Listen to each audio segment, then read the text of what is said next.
బాగా వినండి. దేవుడి లీలలు ఏ విధంగా ఉంటాయో గ్రహించండి. తిరుమల లడ్డూల్లో జంతువుల కొవ్వు అన్నారు. ఆరోపణలు చేసిన వారి కొవ్వు కరిగించేలా జంతువుల కొవ్వు లేదంటూ సిబిఐ ఛార్జ్షీట్ ఇచ్చింది.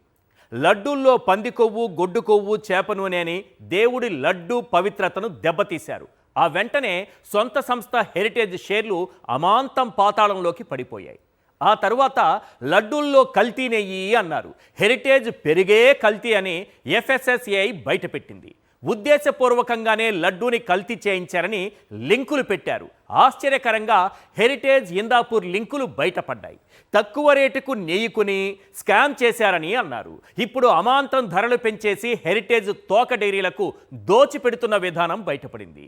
7 కొండలను 2 కొండలు చేశారని అన్నారు. చంద్రబాబు స్వయంగా 7 కొండలను 2 కొండలు చేస్తానంటూ ఇచ్చిన ఎన్నికల హామీకి సంబంధించి పాత వీడియో బయటపడింది. దేవాలయాలను కూల్చేశారని అబద్ధాలు ఆడారు. విమానం కూలి మహారాష్ట్ర డిప్యూటీ సీఎం మరణించడం వెనుక హెరిటేజ్ ఫిన్లీజ్కు లింకులు ఉన్నాయన్న ఆరోపణలు దేశాన్ని కుదిపేశాయి. నాడు పరకామణిలో 76,000 రూపాయలు దొంగతనంపై రాద్ధాంతం చేశారు. ఇప్పుడు పరకామణిలో ₹1 కోటి పైగా కానుకలు కొట్టేసిన వైనం బయటపడ్డా తేలుకుట్టిన దొంగల్లా సైలెంట్గా ఉన్నారు. బాబు అండ్ గ్యాంగ్కు అర్థం కావడం లేదు కానీ ఆ దేవదేవుడు అదే పనిగా సిగ్నల్స్ పంపిస్తూనే ఉన్నాడు. ఇప్పుడు ఇదంతా ఎందుకంటే తిరుమల పరకామణిలో దొంగలు పడ్డారు కాబట్టి, భక్తులు శ్రీవారికి సమర్పించే కానుకలను కొల్లగొట్టేస్తున్నారు కాబట్టి, ఇంత జరుగుతున్నా టీటీడీ మౌనంగా ఉంది కాబట్టి, దీని వెనుక ఎవరున్నారో బయటకు రాకుండా తొక్కి పెడుతున్నారు కాబట్టి, చంద్రబాబు సీఎం అయ్యాక, బీఆర్ నాయుడు టీటీడీ చైర్మన్ అయ్యాక దేవాలయంలో దొంగతనాలు దర్జాగా జరుగుతున్నాయి కాబట్టి ఈ చోరీల తతంగం ఇవాల్టిది కాదు సార్. 2024 సెప్టెంబర్ నుంచి మొదలైంది. అప్పటికే కూటమి ప్రభుత్వం ఏర్పాటైంది. దొంగలకు ధైర్యం వచ్చింది. బీఆర్ నాయుడు ఎలాగూ చైర్మన్ అయ్యారు. ఇక వారి చేతివాటానికి అడ్డు అదుపు లేకుండా పోయింది. ఈ పరకామణి కేసుకు సంబంధించి మాజీ టీటీడీ చైర్మన్ కరుణాకర్ రెడ్డి గారు ఏమన్నారనేది ఒక్కసారి చూద్దాం సార్. ఇలా మా మీద విమర్శలు చేసేది ఇప్పుడు ఛాలెంజ్ విసురుతున్నాం. రవికుమార్ పరకామణి కేసులో చిన్న తప్పు జరిగున్నా, అడ్మినిస్ట్రేటివ్ ల్యాప్సెస్ తప్ప చిన్న తప్పు జరిగి ఉన్నా దేనికైనా సిద్ధం. పాలక మండలి సభ్యునిగా ఆ రోజుల్లో అధ్యక్షుడిగా సుబ్బారెడ్డి గారి దానికి సంబంధించి వీడియో బయటికి తీసినారే, పెంచిలయ్య దోపిడీకి సంబంధించి వీడియోలు ఎందుకు బయటికి రాలేదు? కాపలా కుక్కగారు, అది బయటికి రావాలి కదా. 3 ఏళ్ల క్రితందే బయటికి వస్తే సంవత్సరం క్రితం నాటిది బయటికి రావాల్సిన అవసరం ఉన్నది కదా. దాచేశారు. ఎందుకు దాచేశారు? అవి బయటికి వస్తే ఆ రోజు ఇంకా ఎవరెవరు దొంగతనం చేశారో కూడా దొరుకుతాయి కాబట్టి. శ్రీవారి కానుకలకు భద్రత కలిగించలేని టీటీడీ పాలక మండలి అధ్యక్షుడు ఈ సందర్భంగా బీఆర్ కాముడు ప్రాయశ్చిత్తంగా తన ఆస్తుల్ని టీటీడీకి రాయించాలి. అసలు ఎవరి పెంచలయ్యా? ఎప్పుడు పరకామణిలో దొంగతనం జరిగింది? ఎప్పుడు కేసు పెట్టారు? ఆ కేసు వివరాలేంటి? ప్రస్తుతం కేసు ఎక్కడ నడుస్తోంది? ఇంతకాలం ఈ కేసు ఎలా తొక్కిపెట్టారు? దీని వెనుక ఎవరెవరున్నారు? ఎవరెవరి చేతివాటంతో ఈ పరకామణిలో దొంగతనాలు జరుగుతున్నాయి అనే వివరాలు ఒక్కసారి సింపుల్గా పరిశీలిస్తే సార్, పెంచలయ్యంట. ఈయన పరకామణిలో అవుట్సోర్సింగ్ ఉద్యోగేట. 2025 జనవరి 11న రెడ్ హ్యాండెడ్గా ఆయన పట్టుకున్నారు.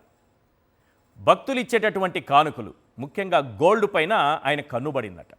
ఈయన ఏం చేశారంటే, ఈ కానుకలను తీసుకెళ్లేటటువంటి ట్రాలీకే ఒక చిన్న హోల్ పెట్టి బంగారు బిస్కెట్లను అందులో వేసి బయటికి తీసుకెళ్ళిపోతున్నాడు. ఈయనను ఎప్పుడు పట్టుకున్నారు? 2025 జనవరి 11న పట్టుకుని, రెడ్ హ్యాండెడ్గా పట్టుకుని, జనవరి 12న అరెస్ట్ చేసి న్యాయస్థానం ముందు ఆయనను ఉంచారు, రిమాండ్కు తరలించారు సార్. ఈయన ఎప్పటి నుంచి చేస్తున్నారు అని అంటే అది మొదటిసారి కాదు, 2024 సెప్టెంబర్ నుంచి. అంటే చంద్రబాబు నాయుడు గారు ముఖ్యమంత్రి అయ్యాక మన బీఆర్ నాయుడు గారు అప్పటికే చైర్మన్ అయ్యి ఉంటారు. చైర్మన్ అయిన తర్వాత ఈ దొంగతనాలు మొదలయ్యాయి. అంటే ఎందుకు చెప్తున్నానంటే వీళ్ళకి ధైర్యం ఎక్కడి నుంచి వస్తుందని చెప్పడానికి.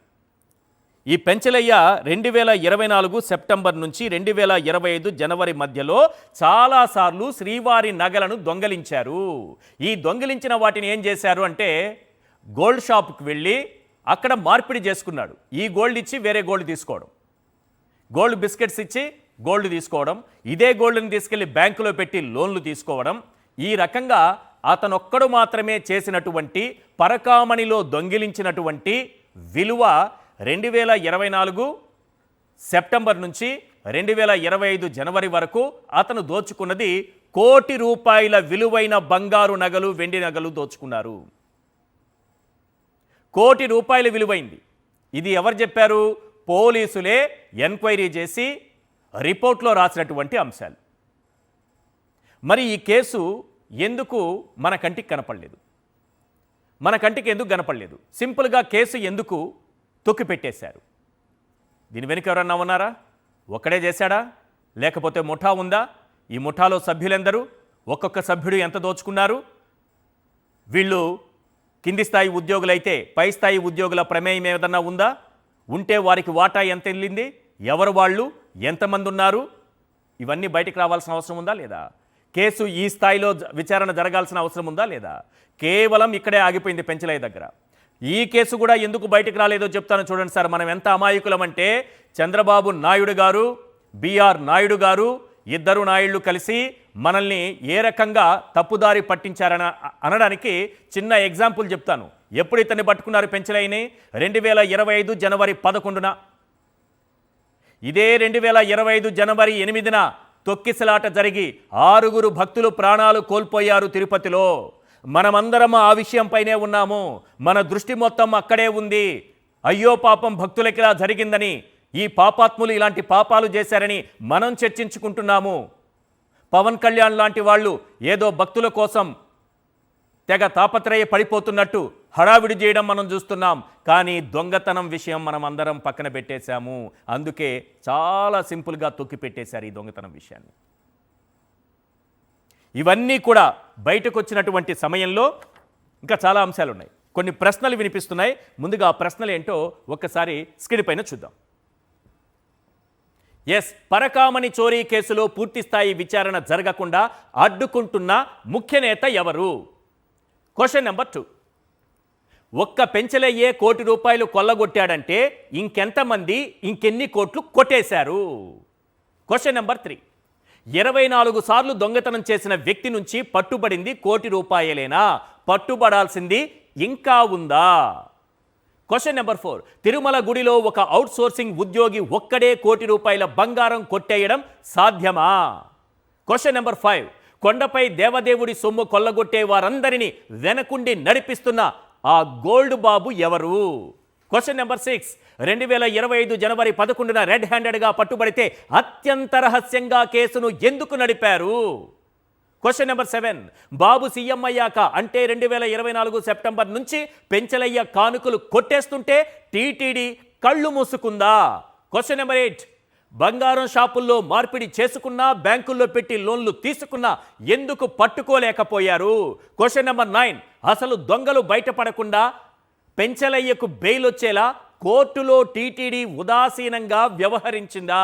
చాలా కీలకమైనటువంటి పాయింట్. దీనిపైన మనం చర్చించాల్సిన అవసరం ఉంది. Question number 10.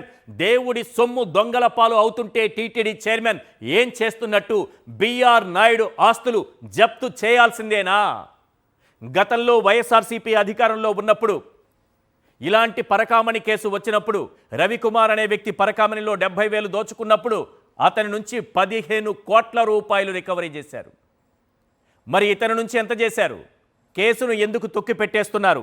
ఈ అంశాలన్నింటిపైన క్లియర్గా మాట్లాడదాం. అంతకంటే ముందు టీటీడీ ఒక ఖండన ప్రకటన రిలీజ్ చేసింది సార్.